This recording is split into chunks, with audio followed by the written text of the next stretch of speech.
بارے میں تصور کیا ہے؟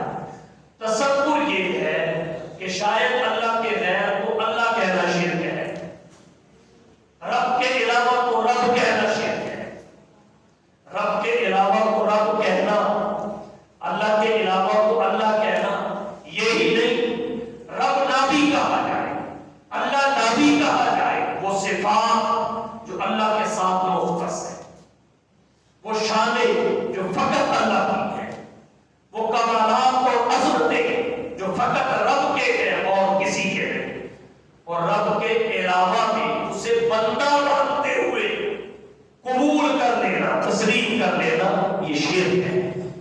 جیسے عالم الغیب فقط اللہ کی ذات ہے، اب اللہ کے غیر کو اللہ نبی کہو، عالم الغیب کہہ لو تو شرک ہے۔ مشکل کشا فقط اللہ کی ذات ہے، اب کسی نبی اور ولی کو اللہ اور رب نبی کہو، نبی اور ولی کہتے اور مانتے ہوئے بھی اسے مشکل کشا سمجھ لو، یہ شرک ہے۔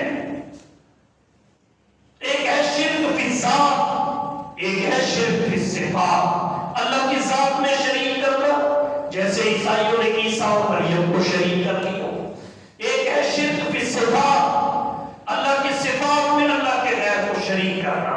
ہمارا آج کا معاشرہ انبیاء کی محبت میں، اولیاء کی محبت میں، شرک فی الصفات میں مبتلا ہو چکا ہے، اور شرک یاد رکھیے جب بھی آتا ہے محبت کے راستے سے آتا ہے، محبت میں غلو اور افراط شرک کو جنم دیتا ہے۔ ایک شخص کو حضرت علی سے محبت ہوئی، اس نے محبت میں غلو کیا تو حضرت علی نے وہ اوصاف مار دیے جو فقط اللہ کی ذات کے ہیں اور کسی کے نہیں ہے۔ اب یہ رب اللہ کو کہے گا لیکن پھر مشرک قرار پائے گا، الہ اللہ کو مانے گا پھر مشرک قرار پائے گا۔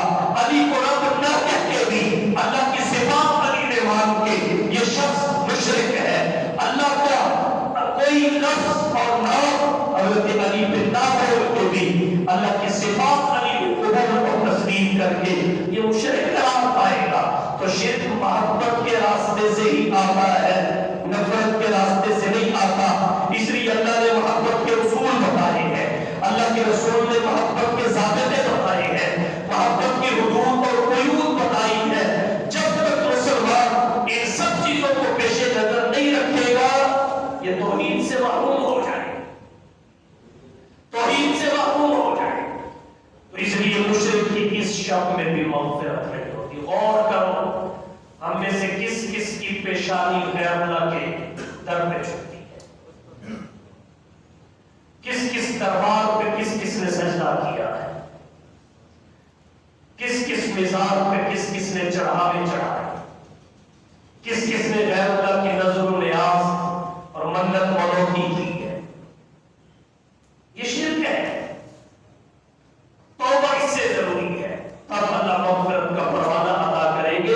وگرنہ شب برات تو کیا شب قدر